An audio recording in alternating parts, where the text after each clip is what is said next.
প্রমাণ করিলাম যে আমরা নির্বাচন বিরোধী নই।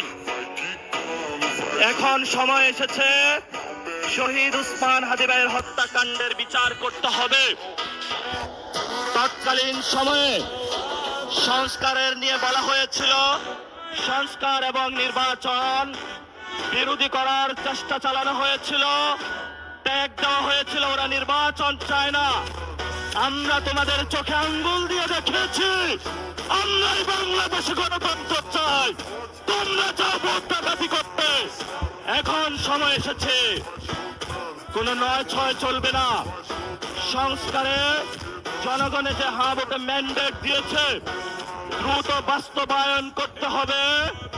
সাথে সাথে বাংলাদেশে সন্ত্রাস, চাঁদাবাজি, দখলদারিত্ব বন্ধ করার উদ্যোগ নিতে হবে।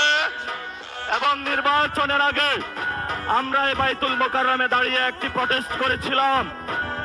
ভোট ডাকাতির জন্য আমাদের জামাত ইসলামের এক ভাইকে খুন করা হয়েছিল। আমরা বলেছিলাম আমরা আবার আসবো, দ্বিগুণ হয়ে আসবো, এসেছে দ্বিগুণ হয়ে।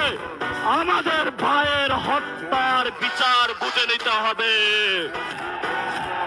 রাজপথ সংগ্রাম জারি রাখতে হবে। আমরা একমাত্র ভয় পাই কার কাছে? আল্লাহ ছাড়া আমরা কারো কাছে ভয় পাই না।